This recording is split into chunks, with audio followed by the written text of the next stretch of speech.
60 이후에는 당신의 삶을 지탱하는 가장 든든한 기둥이 당신의 가족이 아닐 수도 있다고 말하면 어떨까요? 놀랍죠? 우리는 무슨 일이 있어도 우리 곁에 있어줄 가족이 언제나 든든한 버팀목이 될 것이라고 믿으며 인생을 살아갑니다. 그리고 그것들은 부인할 수 없이 중요하지만 나이가 들수록 우리는 가장 신뢰할 수 있고 격려적이며 견혁을 일으키는 힘의 원천 중 일부가 예상치 못한 곳에서 나온다는 것을 종종 발견합니다. 우정, 공동체, 심지어 우리 자신 내부를 통한 이러한 연결은 우리의 노년기의 자신감과 목적, 기쁨을 가지고 살아가는 기초가 될 수 있습니다. 이 여정에서 우리는 60세 이후의 삶에 동행할 수 있으며 때로는 가족의 유대보다 훨씬 더 강한 것으로 입증될 수 있는 6가지 필수. 참여하십시오. 적극적으로 행동하세요. 연락하고 회의를 주선하고 친구에게 안부를 물어보세요. 거리가 장애물이라면 기술이 그 어느 때보다 쉬워집니다. 전화통화, 영상통화, 소셜 네트워크는 유대감을 유지하는 데 도움이 됩니다. 우정은 노력과 인내를 통해 성장한다는 것을 기억하십시오. 더 많이 투자할수록 더 깊고 더 많은 보상을 받을 수 있습니다. 인생의 이 단계에서 당신의 친구는 단순한 지인이 아니라 당신이 선택한 가족입니다. 때로는 선택한 가족이 가장 가까운 친척조차 제공할 수 없는 수준의 공감과 동료애를 제공하기도 합니다. 두 번째 기둥, 지역사회와 사회집단, 소속감의 힘. 나이가 들면서 우리가 경험하는 가장 깊은 갈망 중 하나는 소속되고 싶은 욕구, 자신보다 더 큰 무언가의 일부인 것처럼 느끼고 싶은 욕구입니다. 참여하십시오. 적극적으로 행동하세요. 연락하고 회의를 주선하고 친구에게 안부를 물어보세요. 거리가 장애물이라면 기술이 그 어느 때보다 쉬워집니다. 전화통화, 영상통화, 소셜 네트워크는 유대감을 유지하는 데 도움이 됩니다. 우정은 노력과 인내를 통해 성장한다는 것을 기억하십시오. 더 많이 투자할수록 더 깊고 더 많은 보상을 받을 수 있습니다. 인생의 이 단계에서 당신의 친구는 단순한 지인이 아니라 당신이 선택한 가족입니다. 때로는 선택한 가족이 가장 가까운 친척조차 제공할 수 없는 수준의 공감과 동료애를 제공하기도 합니다. 두 번째 기둥, 지역사회와 사회집단, 소속감의 힘. 나이가 들면서 우리가 경험하는 가장 깊은 갈망 중 하나는 소속되고 싶은 욕구, 자신보다 더 큰 무언가의 일부인 것처럼 느끼고 싶은 욕구입니다. 참여하십시오. 적극적으로 행동하세요. 연락하고 회의를 주선하고 친구에게 안부를 물어보세요. 거리가 장애물이라면 기술이 그 어느 때보다 쉬워집니다. 전화통화, 영상통화, 소셜 네트워크는 유대감을 유지하는 데 도움이 됩니다. 우정은 노력과 인내를 통해 성장한다는 것을 기억하십시오. 더 많이 투자할수록 더 깊고 더 많은 보상을 받을 수 있습니다. 인생의 이 단계에서 당신의 친구는 단순한 지인이 아니라 당신이 선택한 가족입니다. 때로는 선택한 가족이 가장 가까운 친척조차 제공할 수 없는 수준의 공감과 동료애를 제공하기도 합니다. 두 번째 기둥, 지역사회와 사회집단, 소속감의 힘. 나이가 들면서 우리가 경험하는 가장 깊은 갈망 중 하나는 소속되고 싶은 욕구, 자신보다 더 큰 무언가의 일부인 것처럼 느끼고 싶은 욕구입니다. 그렇기 때문에 60세 이후에는 지역사회와 사회단체에 참여하는 것이 강력한 기둥이 됩니다.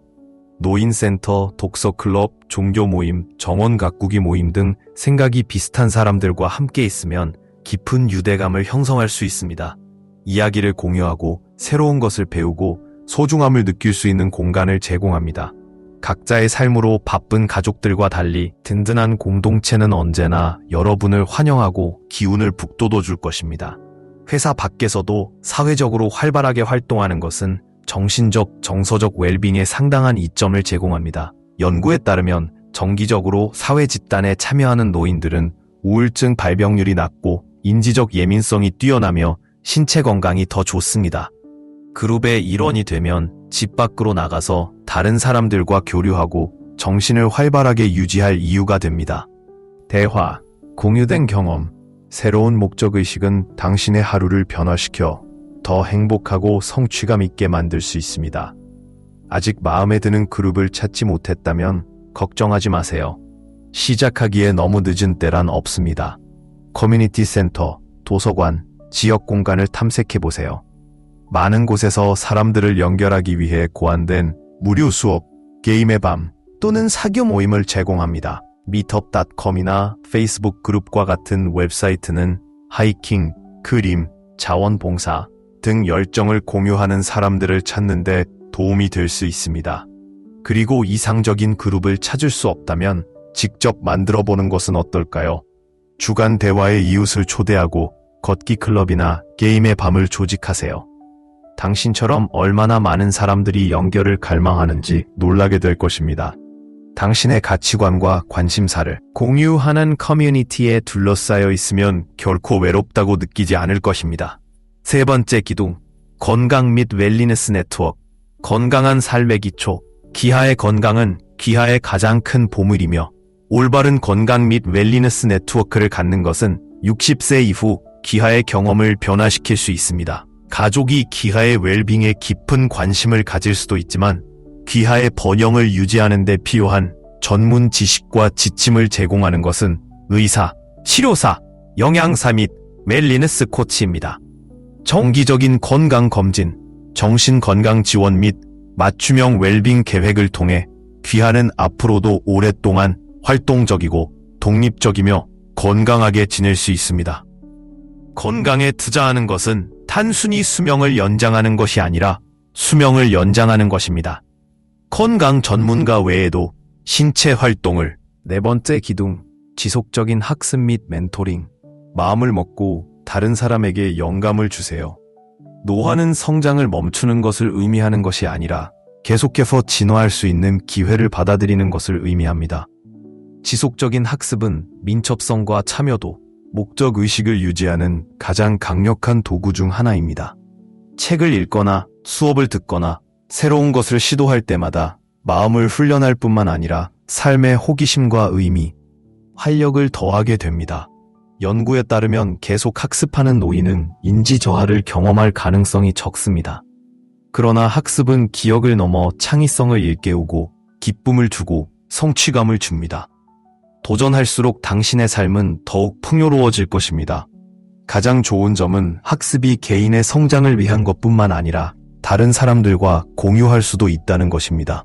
네 번째 기둥, 지속적인 학습 및 멘토링. 마음을 먹고 다른 사람에게 영감을 주세요. 노화는 성장을 멈추는 것을 의미하는 것이 아니라 계속해서 진화할 수 있는 기회를 받아들이는 것을 의미합니다. 지속적인 학습은 민첩성과 참여도, 목적의식을 유지하는 가장 강력한 도구 중 하나입니다. 책을 읽거나 수업을 듣거나 새로운 것을 시도할 때마다 마음을 훈련할 뿐만 아니라 삶의 호기심과 의미, 활력을 더하게 됩니다. 연구에 따르면 계속 학습하는 노인은 인지 저하를 경험할 가능성이 적습니다. 그러나 학습은 기억을 넘어 창의성을 일깨우고 기쁨을 주고 성취감을 줍니다. 도전할수록 당신의 삶은 더욱 풍요로워질 것입니다. 가장 좋은 점은 학습이 개인의 성장을 위한 것뿐만 아니라 다른 사람들과 공유할 수 있다는 것입니다. 사원세인 당신은 젊은 세대를 인도할 수 있는 수십 년의 지혜와 경험을 축적했습니다. 공식적이든 비공식적이든 멘토링을 통해 이야기를 공유하고 깊고 의미 있는 관계를 형성할 수 있습니다. 손자에게 특별한 사과파이 요리법을 만드는 방법을 가르치거나 자원봉사자로 교육 프로그램에 참여하는 것을 상상해 보십시오. 이러한 행동은 다른 사람에게 도움이 될 뿐만 아니라 자신의 길을 풍요롭게 하여 귀하의 유산이 중요하다는 점을 상기시켜 줍니다. 배우고 지도할 수 있는 기회는 무궁무진합니다. 코세라 또는 유데미와 같은 플랫폼에서 온라인 강좌를 살펴보거나 지역 대학의 무료 수업에 참석하거나 노년층을 위한 독서 클럽 및 기술 워크숍에 참여할 수 있습니다. 멘토링에 관심이 있다면 배우고 싶어하는 사람들과 연결해 줄 수 있는 Big Brothers Big Sisters와 같은 조직, 학교 또는 온라인 플랫폼이 있습니다. 당신이 습득하는 모든 새로운 기술과 당신이 영감을 주는 모든 사람은 당신의 삶에 더 많은 의미를 더합니다. 이 단계에서 당신의 이야기는 끝나지 않고 오히려 변화됩니다. 항상 새로운 것을 발견하고 창조하고 전달할 수 있습니다. 5번째 원칙, 계정적 안정성 및 지원, 독립성 강화. 흔히 회피되는 근본적인 주제인 금융 안정성에 대해 이야기해 보겠습니다. 60세 이후에는 재정을 통제하는 것이 실용적일 뿐만 아니라 힘을 실어주는 것이기도 합니다.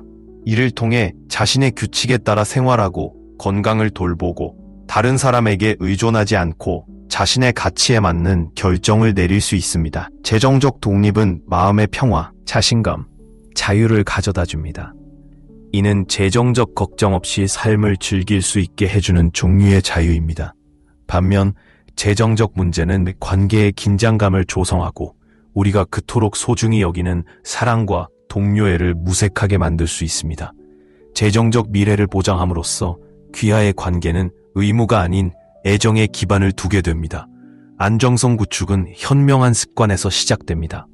즉, 예산을 현명하게 관리하고 불필요한 비용을 줄이고 저축을 효율적으로 하는 것입니다. 꾸준한 자금 흐름을 창출하기 위해 임대 부동산, 배당 투자 또는 컨설팅 작업과 같은 소극적 소득원을 고려할 수 있습니다. 재무 상담사와 상담하면 목표에 맞는 투자, 퇴직 자금 및 장기 전략을 관리하는 데 도움이 되어 큰 변화를 가져올 수 있습니다. 월간 구독을 줄이거나 긴급 상황에 대비해 저축하는 등 작은 조정이라도 큰 영향을 미칠 수 있습니다. 또 다른 필수 단계는 부동산 계획입니다. 이제 재정을 정리하면 미래에 대한 결정을 내릴 수 있습니다.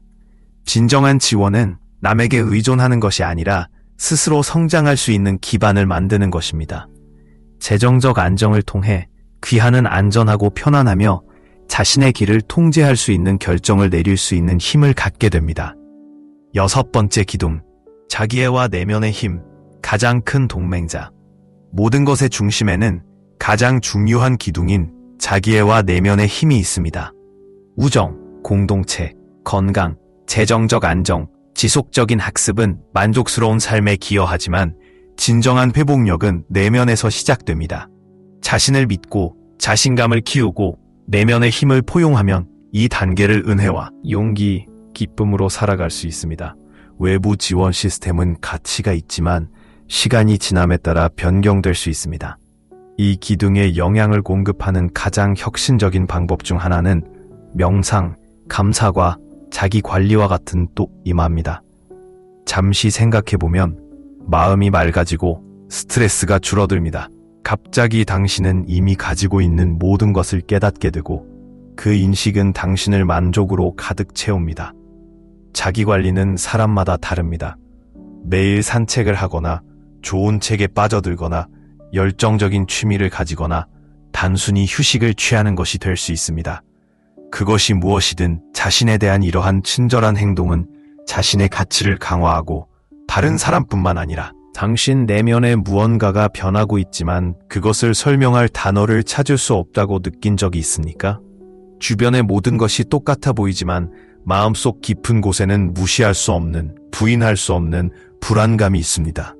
그것은 단지 불안이나 스트레스가 아니라 소명입니다. 그리고 하나님께서 당신의 삶, 특히 당신의 재정에서 움직이기 시작하실 때 그것은 항상 당신 주변에 다른 변화가 일어나기 전에 당신 내부의 변화로 시작됩니다. 나는 내 자신의 경험을 통해 이것을 알고 있습니다. 나는 한때 받아들여질 것 같았던 것이 갑자기 참을 수 없게 되는 순간을 겪었습니다. 당신이 정한 삶은 더 이상 적합하지 않으며 같은 방식으로 계속할 수 없습니다. 뭔가 변해야 하고 지금 당장 느끼고 있다면 그것은 당신 내면에 무언가가 변하고 있지만 그것을 설명할 단어를 찾을 수 없다고 느낀 적이 있습니까? 주변의 모든 것이 똑같아 보이지만 마음속 깊은 곳에는 무시할 수 없는, 부인할 수 없는 불안감이 있습니다. 그것은 단지 불안이나 스트레스가 아니라 소명입니다. 그리고 하나님께서 당신의 삶, 특히 당신의 재정에서 움직이기 시작하실 때 그것은 항상 당신 주변에 다른 변화가 일어나기 전에 당신 내부의 변화로 시작됩니다.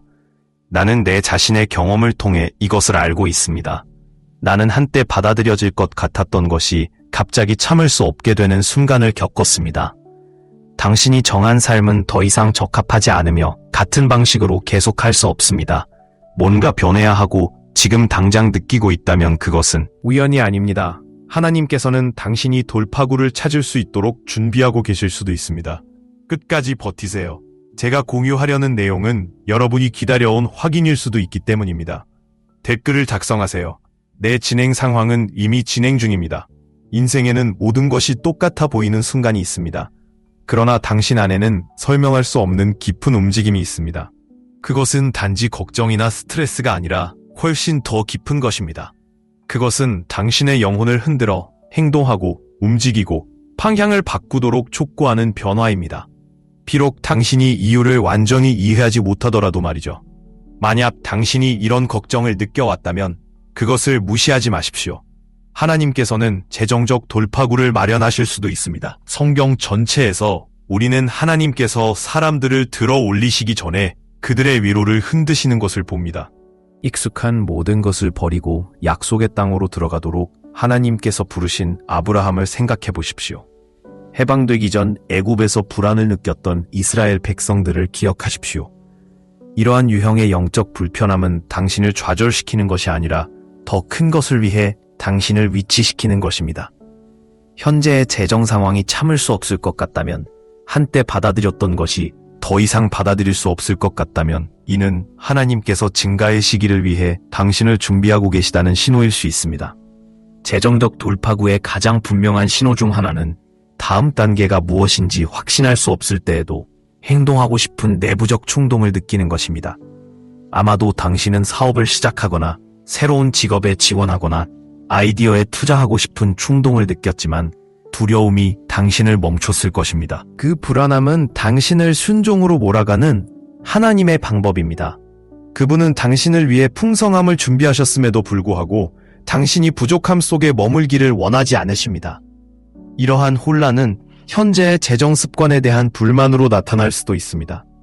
불필요한 지출을 피하거나 돈을 더 잘 관리해야 한다는 압박감을 느낄 수도 있습니다. 그것은 단지 실용적인 생각이 아니라 영적인 충동입니다. 돌파구는 단순히 더 많이 받는 것이 아니라 돌파구가 왔을 때 그것을 잘 관리할 준비가 되어 있는 것이기 때문에 하나님은 당신의 사고방식을 바꾸고 계십니다. 만약 당신이 이 깊은 염려를 느낀다면 그것을 기도로 가져가십시오.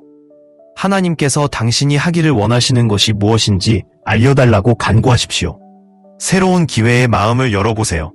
심지어 편안함에서 벗어나게 만드는 기회라도 마찬가지입니다. 불안은 형벌이 아니라 준비입니다. 하나님께서 움직이실 때 그분은 당신이 그 자리에 머무르는 것을 원하지 않으시기 때문에 당신을 먼저 흔드실 때가 많습니다. 저항하는 대신 포용하십시오. 당신의 재정적 돌파구는 당신이 생각하는 것보다 더 가까울 수도 있습니다. 자, 여기 당신이 예상하지 못했을 수도 있는 일이 있습니다. 때때로 하나님께서 돌파구를 위해 당신을 준비하실 때 변화는 육체적으로 시작됩니다. 식욕, 수면 패턴 또는 에너지 수준의 변화를 느낄 수 있습니다. 평범해 보일 수도 있지만 실제로는 깊은 영적 의미를 담고 있습니다. 만약 당신이 덜 먹고 있거나 정확한 이유를 알지 못한 채 단식에 끌리거나 특정 음식에 대한 관심을 잃었다면 이것은 우연 이상의 것일 수 있습니다. 마찬가지로 만약 당신의 잠이 방해를 받았다면 비정상적인 각성감이나 피로감보다는 압도적인 기대감으로 새벽 시간에 깨어났다면 하나님은 당신의 영을 그분이 풀어놓을 돌파구에 맞추실 수도 있습니다. 성경에서 우리는 하나님의 만남이 종종 사람들에게 신체적으로 영향을 미치는 것을 봅니다. 다니엘은 하나님으로부터 강력한 환상을 받기 전에 3주 동안 금식했습니다. 모세는 십계명을 받기 전 40일 동안 금식했습니다. 예수께서는 사역을 시작하시기 전에 금식을 하셨습니다. 이는 무작위적인 사건이 아니라 깊은 영적 준비의 순간, 낡은 것을 버리고 새로운 것을 위한 자리를 마련하는 시간이었습니다. 당신의 몸이 말이 안 되는 방식으로 반응한다면 하나님께서 당신을 영적으로 민감해지는 시간으로 부르고 계시다는 뜻일 수 있습니다.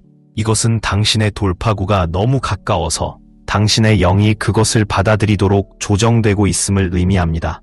아마도 당신은 이상한 시간, 특히 오전 3시나 4시와 같은 이른 아침에 알람 없이 일어나야 하는 특별한 필요성을 느꼈을 것입니다. 많은 사람들은 이 이른 아침 시간이 성경에서 신성한 계시와 발전에 중요한 의미를 갖는다는 사실을 깨닫지 못합니다. 시편 기자 다윗은 내가 이른 아침에 주를 찾으리이다. 시 63장 1라고 말했습니다. 예수님 자신도 새벽이 되기 전에 기도하러 자주 돌아가셨습니다. 이 시간쯤에 깨어났는데 다시 잠에 들 수 없다면 초대라고 생각해 보세요. 휴대폰을 쳐다보거나 억지로 다시 잠들려고 애쓰는 대신 그 시간을 기도로 활용하십시오. 하나님께서 당신에게 무엇을 보여주시려고 하시는지 물어보십시오. 마음에 떠오르는 생각이나 느낌, 성경 구절을 적어보십시오. 이 순간은 다음 재정적 단계를 여는데 핵심이 될 수 있습니다. 식욕이나 수면의 변화는 하나님께서 당신을 징계의 시기로 부르신다는 신호일 수도 있습니다. 때때로 우리가 일어나기 직전에 있을 때 하나님은 우리를 연단하여 그분의 계획에 집중하는 데 방해가 되는 방해 요소를 제거하기 시작하십니다. 과식, 불필요한 소비, 영적인 민감성을 둔화시키는 습관 등으로 인해 거부감을 느낀다면 이는 하나님께서 당신에게 더 큰 책임을 맡기고 계시다는 표시입니다. 재정적 발전은 단지 더 많이 받는 것이 아니라 더 많이 신뢰받는 것입니다. 그리고 신뢰에는 규율이 필요합니다. 이러한 변화를 경험했다면 무시하지 마십시오. 하나님께 더 가까이 다가가십시오. 그는 자신이 무엇을 하고 있는지 묻습니다. 그분께서 당신에게 주시고자 하시는 방향에 열려 있으십시오. 이것은 단순한 단계가 아닙니다. 그것은 진행 중인 재정적 변화를 위한 신성한 준비입니다. 당신의 영 안에서 이러한 움직임이 느껴진다면 그것을 무시하지 마십시오. 그것은 단지 지나가는 생각이 아닙니다. 이는 당신의 행동을 그분의 원칙에 맞추고 초자연적인 공급을 받을 수 있도록 하나님과 재정적 계약을 맺으라는 초대입니다. 하나님께서 당신을 새로운 계절로 부르실 때 항상 믿음의 발걸음이 필요합니다. 심고 거두는 원리는 성경 전반에 걸쳐 짜여져 있으며 이는 단지 돈에 관한 것이 아니라 신뢰에 관한 것입니다.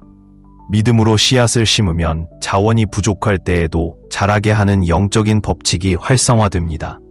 오늘 마음속에 그러한 충동이 느껴진다면 그것을 무시하지 마십시오. 믿음으로 발걸음을 내딛고 하나님과의 계약을 시작하십시오. 당신의 돌파구는 다가오고 있을 뿐만 아니라 당신이 그것을 주장하기를 기다리고 있습니다. 그리고 하나님께서 당신을 축복하실 때 그것은 결코 당신만을 위한 것이 아니라는 것을 기억하십시오. 그분은 여러분이 다른 사람들에게 축복이 될 수 있도록 여러분을 축복하십니다. 이 메시지가 마음에 들었다면 얼마나 더 많은 사람이 이 메시지를 들어야 할지 생각해 보세요.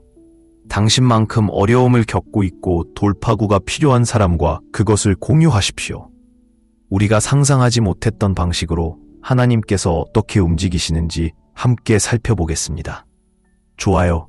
이 질문을 다루겠습니다. 사용자는 마가렛 조지 헬렌을 중심으로 70세 이후 근력 회복에 관한 이야기를 창의적이고 설득력 있게 바꿔 표현하기를 원합니다. 그들은 생생한 이미지와 감정적 깊이가 있는 스토리텔링을 사용한 이전 상호작용의 예를 제공했습니다. 사용자는 헤드라인을 피하고 이야기처럼 흐르게 만드는 것을 강조합니다. 첫째, 의역이 원래의 구조를 유지하면서도 창의성을 높이는지 확인해야 합니다. 원래 섹션은 단백질 섭취, 강화 운동, 1일 걷기에 관한 것입니다. 각 섹션에는 요점을 설명하는 이야기의 등장인물이 있습니다. 마가렛부터 시작해보세요. 80세인 그녀는 일상 업무에 어려움을 겪고 있으며 더 많은 단백질을 섭취하기 시작하고 힘을 되찾습니다. 변화를 보여주기 위해서는 설명적인 언어를 사용해야 합니다. 아마도 재건이나 갱신과 관련된 은유일 것입니다. 그렇다면 조지. 그는 가벼운 근력 운동을 시작하는 전직 기계공입니다. 나는 그의 신체적 개선과 자신감에 집중할 것이다. 나는 그의 약점에서 강점으로의 여정을 전달하기 위해 능동 동사를 사용할 것입니다. 그 후 헬렌, 가만히 앉아 있다가 다시 걷기 시작합니다.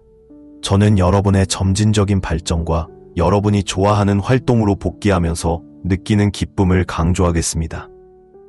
나는 해결책으로 걷기의 단순성을 강조할 것이다. 스토리텔링 감각을 유지하면서 각 섹션이 원활하게 전환되도록 해야 합니다. 마가렛을 만나자 같은 문구를 사용해 각 캐릭터를 소개하겠습니다. 나는 결코 늙지 않았다는 것을 보여주면서 격려와 영감을 주는 어조를 유지하겠습니다. 인물의 증언, 과학적 근거, 근육 감소증 등 실용적인 조언 등 설득력 있는 요소를 확인하겠습니다. 나는 자신감, 기쁨, 에너지 등 감정적 이점이 서로 얽혀 있도록 할 것입니다. 반복을 피하겠습니다. 각 섹션은 고유한 각도를 가져야 하지만 특정 습관을 통한 회복이라는 주요 주제와 연결되어야 합니다. 연료로서의 단백질이나 새 생명으로 진동하는 근육과 같은 생생한 이미지를 사용하겠습니다. 마지막으로 독자들의 행동을 촉구하는 동기부여 메시지로 마무리하겠습니다. 위의 예에서처럼 질문이나 자신의 이야기를 공유하라는 초대로 끝날 수도 있습니다. 나는 언어가 매력적이고 은유를 사용하고 독자가 등장인물의 여정에 관심을 우연이 아닙니다. 하나님께서는 당신이 돌파구를 찾을 수 있도록 준비하고 계실 수도 있습니다. 끝까지 버티세요. 제가 공유하려는 내용은 여러분이 기다려온 확인일 수도 있기 때문입니다. 댓글을 작성하세요. 내 진행 상황은 이미 진행 중입니다. 인생에는 모든 것이 똑같아 보이는 순간이 있습니다. 그러나 당신 안에는 설명할 수 없는 깊은 움직임이 있습니다. 그것은 단지 걱정이나 스트레스가 아니라 훨씬 더 깊은 것입니다. 그것은 당신의 영혼을 흔들어 행동하고 움직이고 방향을 바꾸도록 촉구하는 변화입니다. 비록 당신이 이유를 완전히 이해하지 못하더라도 말이죠. 만약 당신이 이런 걱정을 느껴왔다면 그것을 무시하지 마십시오. 하나님께서는 재정적 돌파구를 마련하실 수도 있습니다. 성경 전체에서 우리는 하나님께서 사람들을 들어 올리시기 전에 그들의 미로를 흔드시는 것을 봅니다.